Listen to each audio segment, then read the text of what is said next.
आज बैठे हैं तो सबसे मैं पीयूष जी का धन्यवाद करता हूं। इनकी कोशिश और काविश की वजह से आज इस प्रेस ब्रीफिंग में बैठा हूं।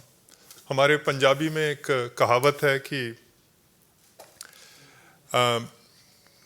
मैं आया बीजेपी के दफ्तर में तो साहब आपने मुझे अपने हाथों पे नहीं, आपने मुझे अपनी आंखों पे बिठा लिया। इस बात का मैं धन्यवाद करता हूं। मुझे पीयूष जी तकरीबन 30 साल हो गुजरे हैं राजनीति में। राजनीति में बहुत कम ऐसे मौके मिले हैं जब राजनीति में किसी शेर से मुलाकात हुई हो।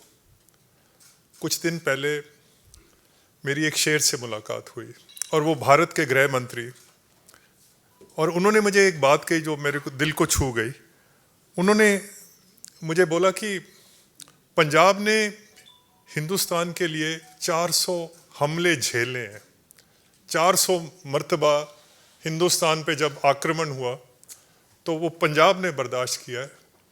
हम पंजाब को अपने हाल पे नहीं छोड़ेंगे। हम पंजाब को संवारेंगे, हम इसको सुधारेंगे और पंजाब का जो वकार है उसको एक बार फिर बहाल करना है। और ये बात जो है ये मुझे छू गई। And as someone who reflects anxiously in every day on the future of Punjab, मैं फिक्रमंद रहता हूँ पंजाब के हाल पे और पंजाब के आने वाले हाल पे। और ये जो पंजाब की धरती है ये शेरों को जन्म देने वाली धरती है।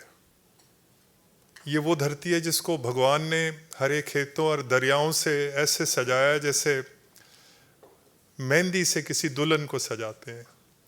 तो फिक्र मुझे इसी बात का रहता है कि इस धरती माँ को मुसीबतों ने आके घेर लिया है। वहाँ गुर्बत है, गरीबी है, रिश्वत है, अनपढ़ता है, नशाखोरी है। वहाँ पर वतन दुश्मन कार्रवाइयाँ हैं और इनका कोई ना कोई हल होना चाहिए। हर दूसरा खानदान पंजाब में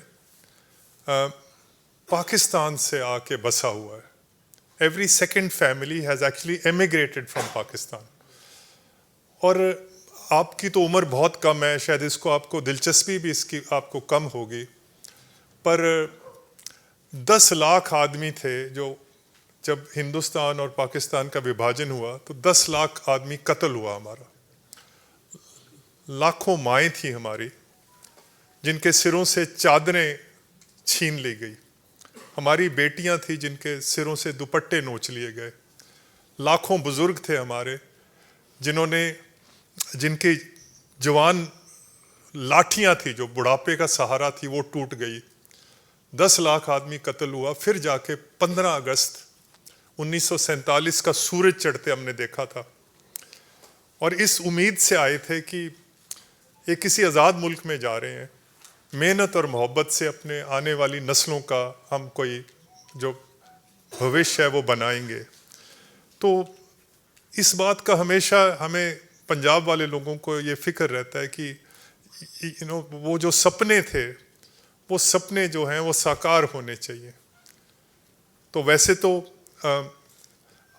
कभी आपने नहीं सुना होगा कि बुज़दिल और पंजाबी, मायूसी और पंजाबी, ये दरअसल दो जो शब्द हैं वो एक सांस में जमा नहीं हो सकते। आपने कभी नहीं सुना होगा कि ये बुज़दिल पंजाबी है या मायूस पंजाबी है। इसलिए मैं और ये जो पंजाब के अंदर हर चीज़ अपने आप को देश के लिए कुर्बान कर देना, ये जो क्वालिटीज़ हैं पंजाब के लोगों की, ये बाज़ारों से नहीं मिलती, हाट से ख़रीद के नहीं ला सकते, ये भगवान की नुसरत से मिलती हैं। तो पंजाब ने एक बहुत बड़ा योगदान दिया है इस देश के निर्माण में। पर आज भी हम देख रहे हैं कि कुछ सफ़े जो हैं हिंदुस्तान के निर्माण में अभी भी खाली पड़े हैं, कोरे पड़े हैं। और पंजाब इन सफ़ों की इन पेजेस की रौनक बन सकता है, बशर्त इसको अच्छे आदमी, कोई लायक आदमी, कोई वतन परस्त लोग इसको चलाने के लिए आ जाएं। तो आज इसी फिक्र के साथ आज भारतीय जनता पार्टी इस आस और उम्मीद के साथ यहाँ शामिल हो रहे हैं कि कोई शख्सियत प्रस्त इंसान नहीं है, पर भारतीय जनता पार्टी का और प्रधानमंत्री मोदी जी का एक ट्रैक रिकॉर्ड है हिंदुस्तान के लिए। पिछले जो 8 साल गुजरे हैं, डिप्लोमेटिकली हिंदुस्तान जो है बहुत मजबूत हुआ है। रूस से भी दोस्ती रख ली, अमेरिका को भी हाथ में ले लिया, चीन को भी आंखें दिखा दी।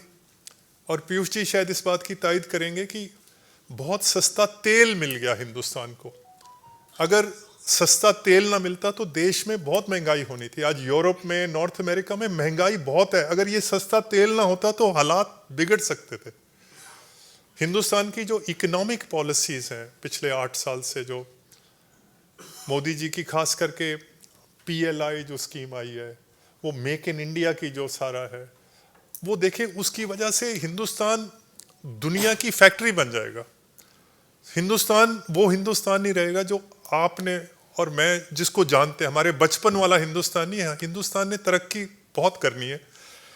सवाल सिर्फ एक ही है कि उस हिंदुस्तान में पंजाब का क्या मुकाम होगा, पंजाब उस हिंदुस्तान में कहाँ खड़ा होगा। कि एक टाइम था पंजाब हिंदुस्तान के माथे का चांद हुआ करता था।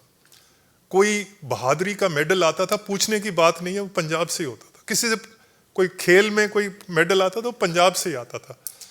पंजाब स्लिप कर रहा है।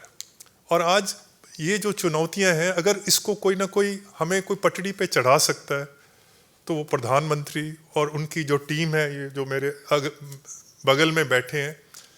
You running the 5th largest economy, the 3rd largest military in the world, it's the 7th biggest country in the world. Or these are very exciting times to be a politician. These are very exciting times to be an Indian. You could have actually been an Indian from 1947 to 1995. Nothing was happening for India. And thanks to Modi ji, वो जो 8%, 9% जो growth आ रही है, इस वक्त मैं subject to correction sir, we are a $3.25 trillion economy. जिस दिन हिंदुस्तान $6 trillion इकोनॉमी बन गया, we will become a meaningful society. तो उस आस और उम्मीद के साथ आज बीजेपी और मोदी जी के जो इनका जो लीडरशिप है उसमें पंजाब का, और वैसे तो एक पंजाबी में मुहावरा है कि दोस्ती में, दुश्मनी में और आशिकी में इंसान को दिल तो बड़ा ही रखना चाहिए, दिल छोटा नहीं रखना चाहिए। तो कांग्रेस को तो आज खैर बात कह के आज भारतीय जनता पार्टी में शामिल हो रहे हैं। जिनके साथ कभी बैठ के पानी भी पिया हो, उसके बारे में भी इंसान को बुरा बोलना नहीं चाहिए। बट मुश्किल ये थी कि how can you operate in a party which is at war with itself. अपने साथ ही जंग है, धड़े बने हुए हैं। जो 4-5 धड़े होते हैं, एक को लीडर ऑफ ऑपोजिशन बना देते हैं, एक लीडर ऑफ लेजिस्लेटर पार्टी बन जाता है, एक लीडर ऑफ कैंपेन पार्ट। एक दूसरे को साथ लड़ाई का वहाँ हर मतलब पंजाब में नहीं, हर कांग्रेस के हर स्टेट में यही हाल है। हम सियासत करते हैं मुल्क के लिए, कोई कुछ ना कुछ अपनी कौम के लिए करेंगे। इस धरती माँ का कर्ज देना है, हम कोई धड़ों की सियासत थोड़ी करेंगे। तो ये वजह है कि कांग्रेस जो है छोड़ने की नौबत पड़ी कि हमने धड़ों की सियासत थोड़ी करनी है कि एक हम जिस धड़े में है वो धड़ा आगे आए। सो मैं एक बार फिर पीयूष जी आपका और सारे मंच का, मोदी जी का, अमित शाह जी का, और ख़ास करके जो प्रेसिडेंट हैं उनको बधाई भी देनी चाहता हूँ। उनको एक्सटेंशन मिली है। तो नड्डा साहब का, हमारे हमसाया हैं, हमारे पड़ोसी हैं पंजाब के। तो आज एक नया सफ़र जो है उसकी शुरुआत कर रहे हैं। सो मैं ज़्यादा लंबी बात नहीं आज करूँगा, और भगवान से कि भगवान हमें हिम्मत दे, भगवान हमें अकल दे कि हम इस देश की सेवा कर सकें, पंजाब को आगे ले जा सकें। आज यही मेरे दिल के जो तासुरात हैं कि कैसे न कैसे देश आगे बढ़े। और वैसे तो दिल की बातें करनी थी प्रेस के साथ, और दिल की बातें तो वो तो पंजाबी च ही हो सकती हैं, पर वो मादरी जुबान, क्योंकि दिल दी बंदा जदों पर क्योंकि तुसी समझदे नहीं पंजाबी, तो मैनू राष्ट्रीय जुबान का सहारा लेना पिया। पर जब पंजाब में जाऊंगा तो ऑफ कोर्स पंजाबी में। एक पंजाबी का एक शेर मैं ज़रूर कह दूंगा। अब पता नहीं, एक बहुत बड़े शायर हुए हैं पंजाब के, उन्होंने लिखा था कि मैं हार दे मुँह ते भी, जब मायूसी भी होती है, असार जित दे वेन आया, सिकंदर वेखदा शीशा सी मैं तलवार वेन आया। और कहता है वले पा के, ये बीजेपी के लिए है, वले पा के मेरी सेधों निकल तूफान जांदे ने, मेरे सामने आके पहाड़ मैदान जांदे ने। और ये मोदी जी के लिए है, फकीर हुंदा होया भी बहना मैं सुल्ताना दे तख्तां ते, फकीर हुंदा होया भी बहना मैं सुल्ताना दे तख्तां ते, वक्त रहिंदा है वक्तां वालियां नूं वक्तां ते। और कहता है, और ये अखीरला बंद है इस शेर का, ही सेज माड़ू छौ दे होण तराक जेड़े, जो दरियाओं में समुद्रों में तैरते हैं, माड़ू छौ दे होण तराक जेड़े, वेंदे रहे ने जोश समुद्रां दे, हड़ दियां छल्लां वांगू उठण फिर डिगण फिर उठण, हड़ दे मोढियां ते चढ़े रहन वाले। और लास्ट लाइन है, और ये लहू से लिख लो, अगर पेन नहीं है तो लहू से लिख लेना। कहता है पल दी जिंदगी है भावें बुलबुले दी, एक बुदबुदे ने कितनी जिंदगी है, एक पल की जिंदगी है। इस पल दी जिंदगी है भावें बुलबुले दी, पर दरिया ते चोटी दी जिंदगी है, एक पल भी रहना है पर दरिया से ऊंचा होकर रहना है। ये मोदी जी की शान है। बड़ा धन्यवाद। मैं पीयूष गोयल जी से आग्रह करूंगा कि मनप्रीत जी को पार्टी की सदस्यता की पर्ची देकर उनका स्वागत करें। ओके। तरुण चुग जी से मेरा आग्रह है कि पुष्पगुच्छ देकर उनको पार्टी में उनका स्वागत करें।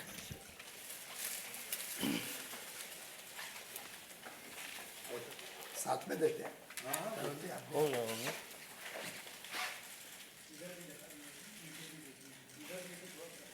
रविंद्र जी को देखना पड़ेगा।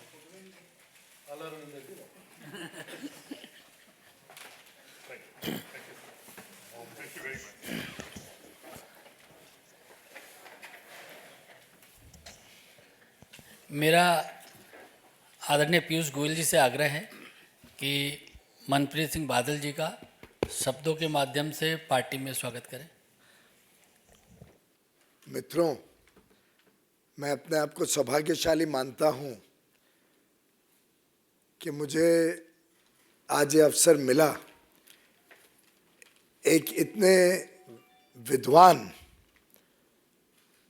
सरल स्वभाव के और अनुभवी राजनीतिक नेता, जिन्होंने अपने कार्य से वर्षों तक पंजाब की सेवा करी, और मैं मानता हूं इनका योगदान शायद पंजाब के भी बाहर इसलिए जाता है कि जो जीएसटी काउंसिल का कारोबार था, और जीएसटी काउंसिल में जब शुरू से ही माननीय अरुण जेटली जी, मुझे भी सौभाग्य मिला इनके साथ काम करने का 2 जीएसटी मीटिंग्स में, और लगातार हम सभी का अनुभव ये रहा कि एक सोबरिंग इन्फ्लुएंस जो बहुत बैलेंस्ड, स्टडीड और देशहित को सर्वोप्रिय रखते हुए निर्णय लेने में अग्रसर रहते थे, ऐसे एक बड़े नेता पंजाब के आज भारतीय जनता पार्टी में प्रवेश कर रहे हैं।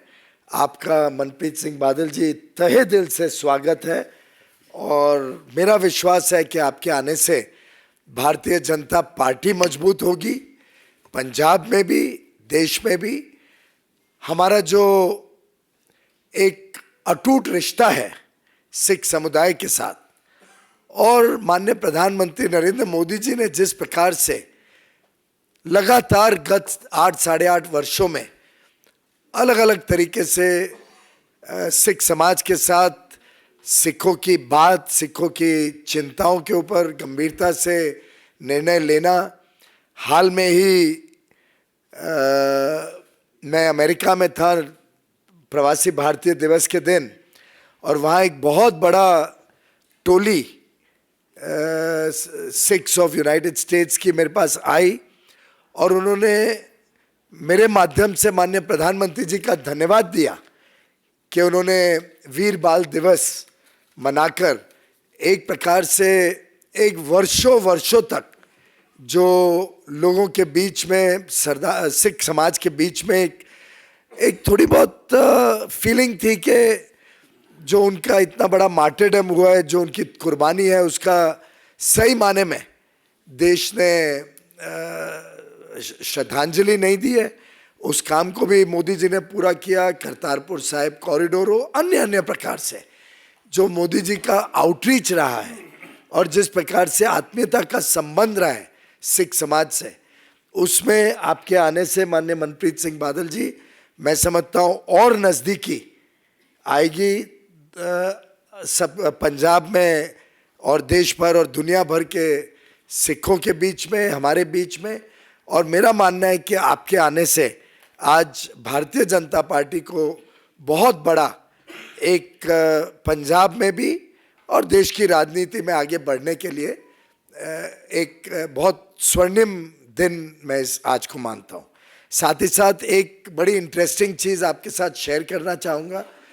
शायद ही पूरे नॉर्दर्न इंडिया में इतने सारे जो राज्य हैं, कोई वित्त मंत्री रहा होगा जिन्होंने 9 बजट पेश किए होंगे।